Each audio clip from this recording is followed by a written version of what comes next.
NASA, we never rest on our laurels here at Brimmer. We're always looking for new ways to engage and to improve, and to boldly go where Brimmer hasn't gone before. So I'm incredibly excited to share with you a video about the newest classes to be offered at school next year. We will have 11 new classes to offer students. So enough from me, let's hear more about these classes from your teachers.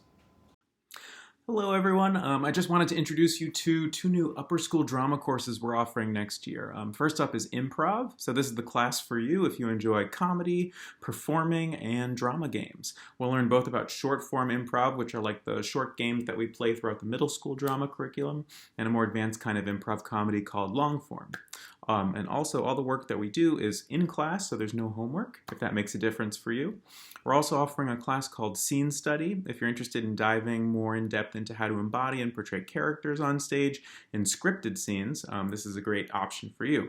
And throughout the semester, you'll get the chance to play multiple characters in all different styles of theater. Reach out if you have any questions. Now I'm going to pass it along to Dr. Reese. Thanks, Mr. Malikow. Hi, it's Dr. Reese. My class for next year, my new class, is called The Big Questions.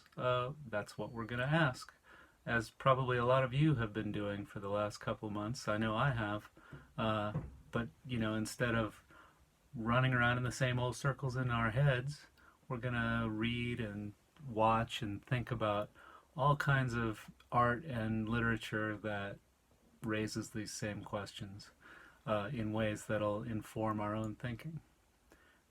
So I'm going to pass it on to Ms. Smith. Thanks, Dr. Reese. The two English electives that I'm offering next year are African American Literature and The Destiny of Place. African American Literature is a survey of the writing that Black Americans have created, starting from the time of the first slaves who were forced to come here, and ending with work being produced today by Black Americans. We read poetry, plays, novels, nonfiction, and we analyze films, advertisements, music videos, anything we can kind of get our hands on. The Destiny of Place is a class that asks if where you're born dictates who you are. The course will use literary genres to look at the romance of the wilderness, the mysteries of the city, and the existential horror of the suburbs. We'll be looking at a lot of films and reading literature by Margaret Atwood, Haruki Murakami, Shakespeare, and Helen Oyeyemi. So I hope that you'll join me for one of those two classes. And now over to Mr. Barker Hook. Hey, thanks, Kenley. And boy, that looks delicious. Here in the Barker Hook House tonight, we're making fish tacos. I have my halibut and I have my season. No, it's not the cooking video. It's not the faculty recipe series? No, it's the course electives video. Sorry. Well, it's a good thing I have my little mini Yankee helmet here. Let me tell you about this course I'm offering next year. It's called Tale of Two Cities, and it's a history of Boston and New York, arguably the two most important cities in the history of our country. We're going to compare the two. We're going to look at culture, literature, regular history, politicians, and yes, sports, Yankees and Red Sox, and look at the history of these two cities and their relationship. If things go well, we will have field trips into Boston and yes, a weekend in New York City so that we can have experiential learning at the same time. Sorry about the confusion at the beginning. Take it away, Kelly. Thanks, Mr. Barker Hook. In Semester 1, I will offer a course called The Cold War, Rivalries, Alliances, and the Quest for Global Dominance. This will explore how the alliance between the Allies and the USSR dissolved after World War II and ushered in the Cold War. It'll look at its impact on international events and their changing dynamics through the 1980s and the factors that ended the Cold War in the early 1990s. In Semester 2, I will offer the Middle East and North Africa, Cultures and Viewpoints. This will explore factors contributing to the identity of the Middle East, including culture and religion, colonialism and the fall of the Ottoman Empire, its roles in World War II and the Cold War, as well as the Arab Spring. And now I'd like to pass it along to Ms. Rudolph. Hi students, next spring 2021, Brimmer will be offering a new class, a semester-long course on the global study of art history.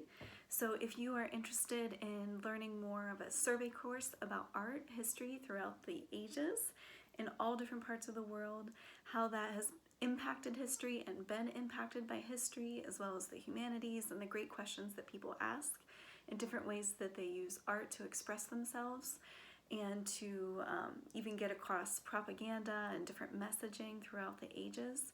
We will be studying that and much more this spring, so please join us for a survey of global art history and a look at the lens of what art can teach us about the world and ourselves. Merci, Madame Rudolph. I tried to come up with a fancy acronym for all of the disciplines data science covers: mathematics, economics, political science, computer science, a ton of others. Came up with PEMSC, MEPSC. Not too exciting. So instead of that, let me describe data science in our current climate. I know, more COVID talk, sorry. It's just too obvious a path to go on right now. There are thousands of data scientists working as I speak to produce all sorts of modeling. I'll show one I think we all care about, when we might be able to relax social distancing. Take a look at covid19.healthcare.org for an example of data science in action. This site has fancy graphs that show all sorts of information. It even uses algorithms to come up with a projected date on which specific states and countries might be able to relax social distancing. Yay! In this course, you'll look at how to collect data, how to use that data to build some of these models, why to build them, and most importantly, to be able to have a critical eye when evaluating these models' results. And now, I'm happy to turn things over to Mr. Antonucci.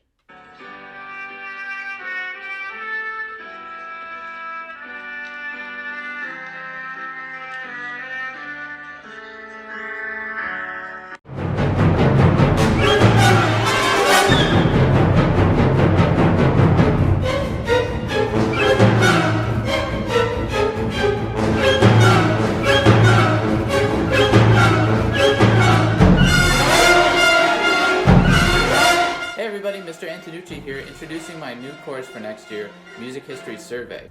We all listen to music every day, right? But how many of us actually know very much about the people or the history behind it? In this class, we're going to explore the history of music from its very beginnings until the present day.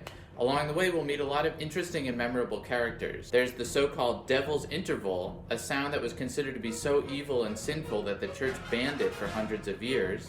There's Carlo Gesualdo, the famous Italian nobleman who went crazy and murdered his wife after composing music that broke all of the rules.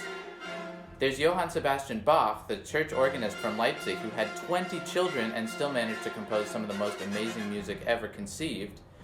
We'll also meet people like Arnold Schoenberg, who threw all of the rules of music out the window and started composing according to mathematical formulas. And of course, John Cage, who famously composed a piece that required the performer to sit in silence for a certain length of time. In this class, we'll do a lot of listening, we'll do some reading, we even might try a little bit of composing on our own. I hope you'll join me, and I look forward to seeing you in the fall. Thank you, Mr. Antonucci, and thank you to all the teachers for sharing a bit about the classes they're offering next year. Be sure to check out the description in the curriculum guide and check out all of these new courses.